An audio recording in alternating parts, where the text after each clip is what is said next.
Olá, querido estudante. Eu sou o professor Douglas Gomes de Física e venho apresentar para você o tema: como funcionam as máquinas frigoríficas. O que é isso? Um congelador, uma geladeira, um equipamento de ar-condicionado. Como é que funciona isso e quais são os conceitos físicos envolvidos? Se você apoia a nossa iniciativa, deixa o seu joinha, aperta aquele like que isso ajuda demais a gente, não custa nada para você. Se você quiser acompanhar o nosso trabalho, se inscreve no canal e aperta aquele sininho das notificações que aparece logo em seguida. Agora vamos começar o nosso bate-papo. Vou aqui para o canto da lousa para não atrapalhar a nossa visualização. Observe aqui o seguinte: um dos equipamentos que correspondem a máquinas frigoríficas é a geladeira. Você está vendo aqui uma geladeira de frente, mas você já virou a geladeira e observou o que tem atrás dela? Pois é, você virando a geladeira vai encontrar esta serpentina aqui, ó. Por que a gente chama de serpentina? Porque ela fica fazendo vai e vem igual de uma serpente. E esse lugar aqui da geladeira é um lugar que, em geral, está a altíssimas temperaturas, né? Nem tão alta, você não vai se queimar lá, mas em comparação com o interior da geladeira, a temperatura está alta. Muita gente coloca roupa aí para secar em épocas de inverno. Não faça isso, porque isso vai prejudicar o funcionamento da sua geladeira. Eu sei, mas é só aquela meia que não secou. Tudo bem, se você quiser colocar uma meia, ainda vá lá, mas a sua toalha de banho não, né? Compre um equipamento próprio para isso, uma secadora, ok? Outro equipamento que vai envolver os mesmos princípios que a gente vai estudar aqui hoje é esse aqui, o equipamento de ar-condicionado. O equipamento de ar-condicionado funciona com os mesmos princípios da geladeira comum. Você vai ter de diferente o seguinte: na geladeira você tem o trocador de calor que resfria o interior aqui nas paredes internas e o trocador de calor que vai jogar o calor para fora ali na traseira da geladeira.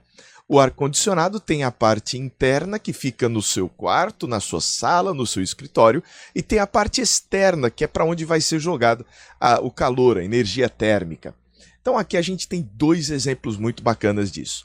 Mas vem uma parte legal agora. O que é calor? Fisicamente, calor é nada mais, nada menos do que um processo de transferência de energia térmica relacionada à agitação molecular. Lembra que a temperatura a gente costuma chamar de grau de agitação das partículas?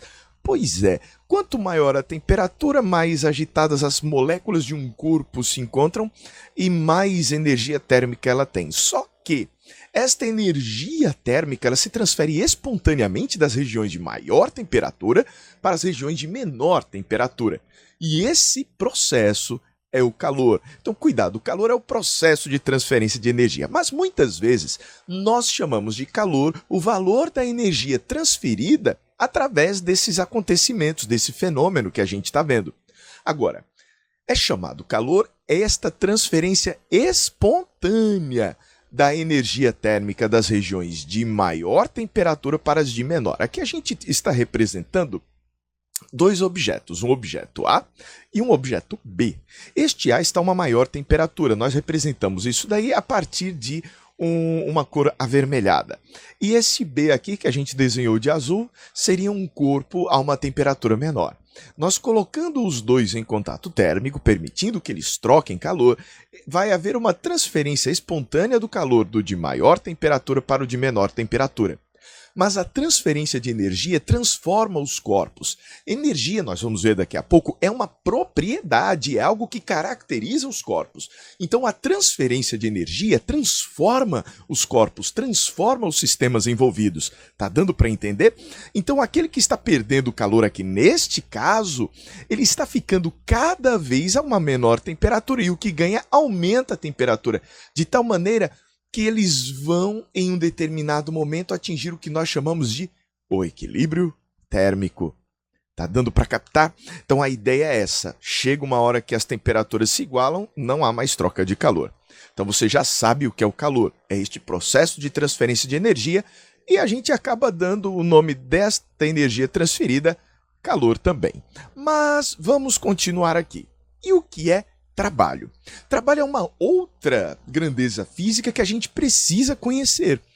Trata-se do processo de transferência de energia por meio da interação, aplicação de força e de deslocamento. Então, só vai haver realização de trabalho se houver interação, força e deslocamento. transformação.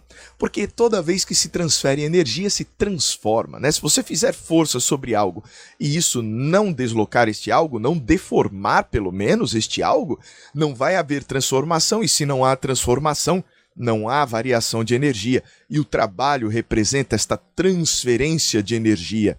Então tem de haver deslocamento para haver trabalho.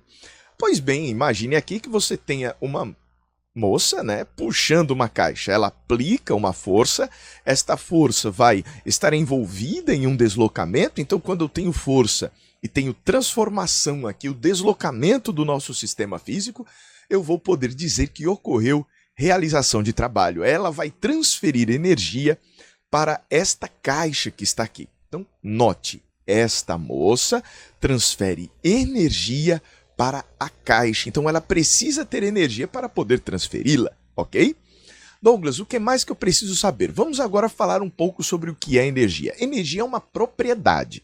E quando nós falamos de energia interna, ela é uma propriedade do nosso sistema físico relacionada à agitação molecular e ao estado físico, à desagregação molecular. Então todo o sistema físico tem essa propriedade chamada energia interna, que está relacionada a uma outra propriedade, temperatura, e a uma outra propriedade, o estado físico que pode ser com muita desagregação, que é o estado gasoso, que é o estado de maior energia, o gasoso, ou de pouca energia, que é o estado sólido, onde as partículas estão bastante agregadas. Tá dando para acompanhar aí direitinho? Pois bem, outra coisa que você precisa conhecer, legal, o aumento da energia ou provoca o aumento da temperatura ou provoca a mudança do estado físico, a desagregação das moléculas, perfeito? Então, ou você aumentando a quantidade de energia, ou aumenta a temperatura, ou desagrega as partículas. Por isso que quando você fornece calor para um objeto, ele pode esquentar, pode aumentar sua temperatura, mas também pode mudar de estado físico. Você pega o gelo e fornece para ele uma determinada quantidade de energia, ele pode derreter. Ok? Então, esses são alguns conceitos básicos. Mas vamos pensar aqui, esta variação da energia interna pode ocorrer mediante dois processos, o calor e o trabalho. Então, toda vez que você tem calor e trabalho, você está tendo esses processos de calor e trabalho mediante a variação da energia. Deu para entender a relação entre essas duas coisas? Então, troca de calor vai mexer com a energia, realização de trabalho vai mexer também com a energia. Pois bem, vamos agora a um próximo tópico do nosso raciocínio. Aproveitando o fluxo espontâneo do calor para obter trabalho. Como é que a gente vai fazer isso? As máquinas térmicas cíclicas funcionam a partir do princípio da conservação da energia e a gente consegue, no movimento espontâneo da transferência de energia das regiões de maior temperatura para as de menor temperatura, fazer transformações gasosas que desviam parte desta energia para a realização de trabalho.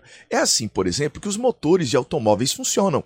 Se você pegar o motor de um automóvel, ele tem uma chamada fonte quente, ou fonte de calor a uma temperatura alta, que é a câmara de combustão. Como assim? Tá quente lá? Tá, você queima o combustível para aumentar a temperatura da câmara de combustão. Olha aí que interessante. Então você tem ali como sua fonte quente. E você vai ter lá embaixo, aqui ó, nessa representação, uma fonte de calor a uma temperatura fria, TF. O que é esta fonte fria? No caso de um veículo, de um automóvel, a fonte fria é o meio ambiente. Então você tem um lugar a uma alta temperatura, que é a câmara de combustão, e um lugar a uma baixa temperatura, que é o meio ambiente, a atmosfera. Então acontece um fluxo natural de calor do interior do motor, da câmara de combustão, até a nossa fonte fria aqui, que é a atmosfera. E neste fluxo espontâneo de energia, que é o calor, nós vamos ter a realização de trabalho. É assim que funciona. Então você aproveita este fluxo, que é espontâneo de energia, e consegue desviar para a realização de trabalho. Mas esse não é o motivo do nosso encontro de agora. Nosso encontro de agora é para fazer o oposto. Como assim? A gente quer agora efetuar trabalho para inverter o sentido espontâneo do fluxo de calor. Como assim? Aquela mesma máquina que você viu anteriormente, a gente vai inverter todinha. Como assim? A gente agora vai tirar calor deste lugar que está a uma temperatura fria e vai jogar para um lugar onde está uma temperatura quente, uma temperatura maior. Só que esse processo não é espontâneo. Então isso quer dizer que eu vou efetuar trabalho para inverter o sentido do fluxo de calor. Não é nem o sentido espontâneo, é o sentido do nosso fluxo de calor. Ao invés de ele ir do quente para o frio, agora a gente vai do frio para o quente. Então não vai ser espontâneo, porque a gente tem aqui realização de trabalho. Agora, para a gente conseguir entender o funcionamento disso daqui corretamente, a gente precisa ir adiante.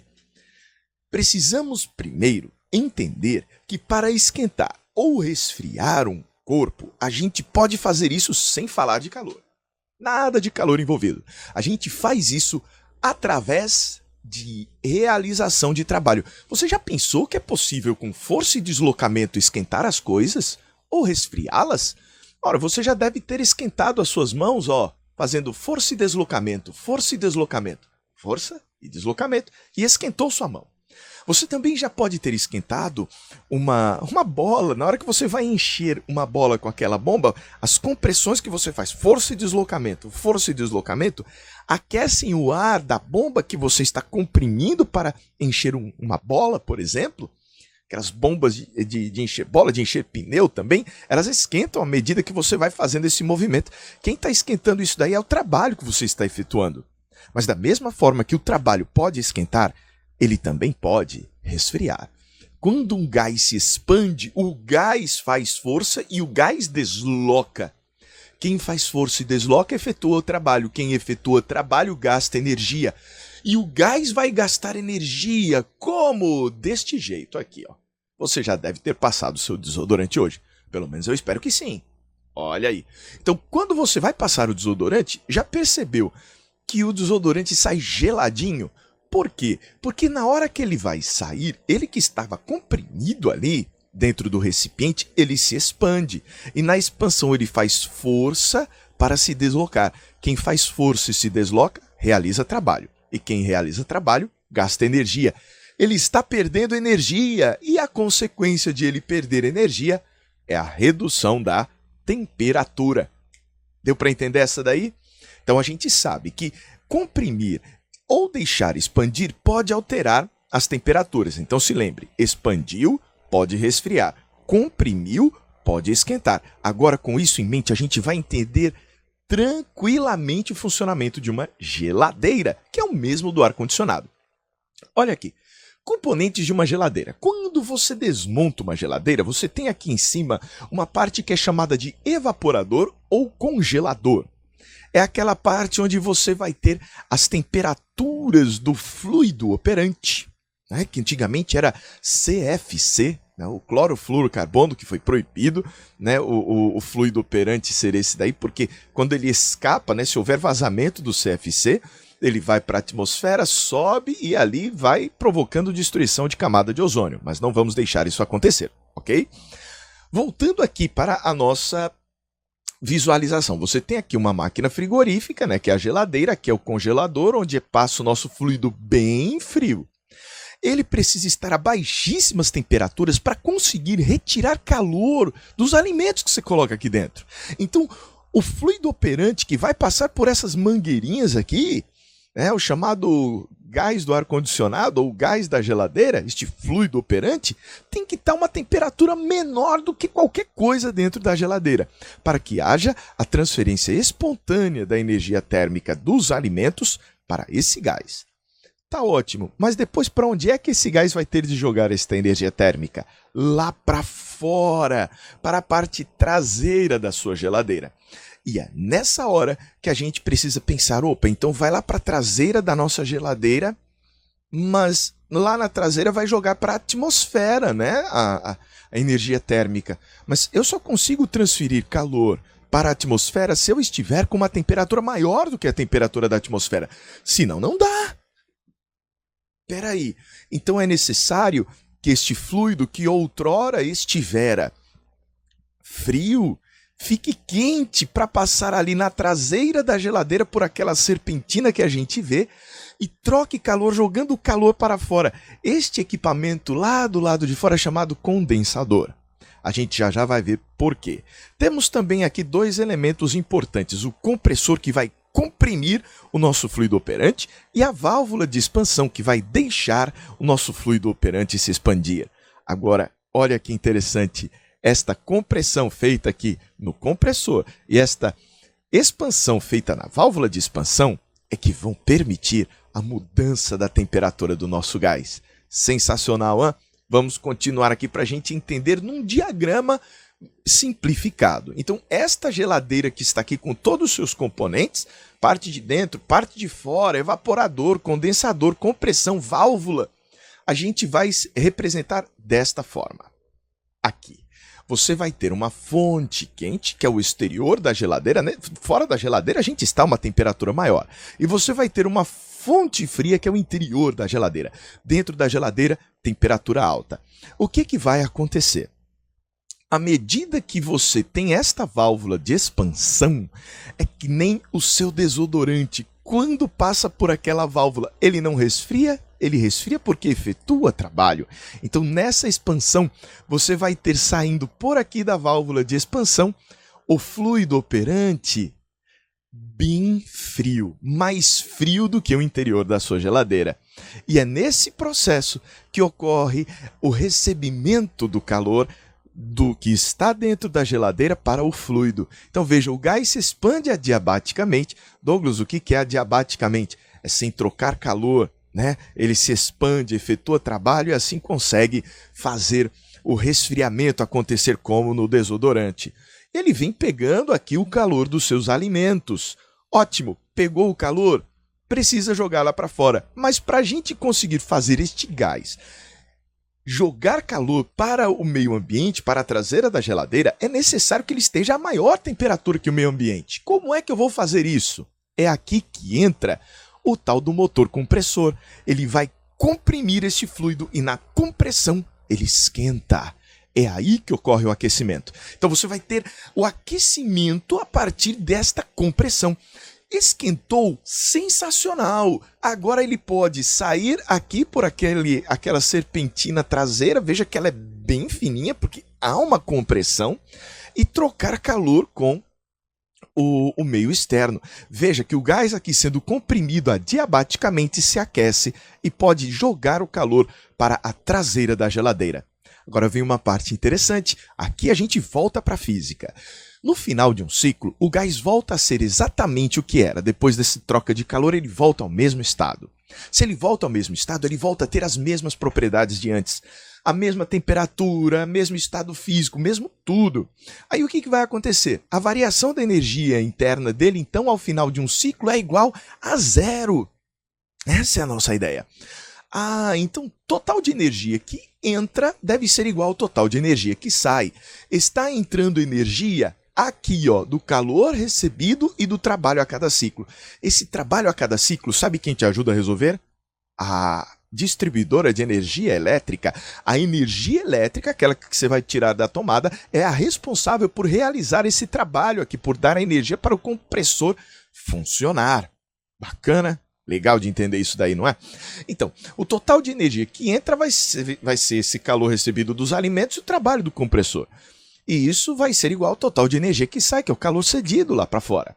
Tá aqui, ó, calor recebido mais o trabalho no ciclo é igual ao calor cedido. Douglas, mas espera aí. O que eu estou tendo de útil e o que eu estou pagando para conseguir fazer tudo isso acontecer? Porque não é de graça que você tira a energia térmica de um lugar frio e joga para um lugar quente. Não é mesmo?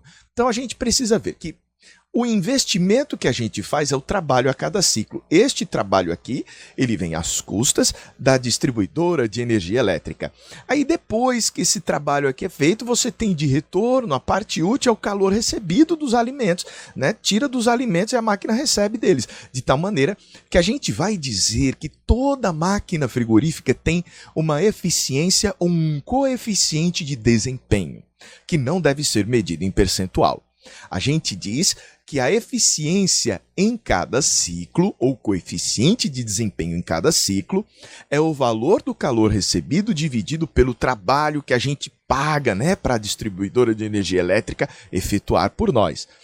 Então, não se usa percentual porque um não é parte do outro. A gente usa porcento ou porcentagem quando você tem uma parte de um sendo para o outro. Isso não vai acontecer. Esse tipo de transformação, quando a gente vai esquematizar no estudo dos gases, ele vem assim, ó, no diagrama pressão versus volume, ele aparece desta maneira. Você vai ter aqui um ciclo no sentido anti-horário no diagrama PV. Douglas, isso é relevante? É, mas é um assunto, é um papo para um outro momento. O que eu preciso que você entenda é como isso tudo funciona. Lembra que bem aqui no interior da geladeira, a gente chama esse equipamento de evaporador? Por quê? Porque este fluido operante, que a gente costuma chamar de gás refrigerante, ele não é simplesmente um gás. Tem hora que ele é vapor, tem hora que ele é líquido.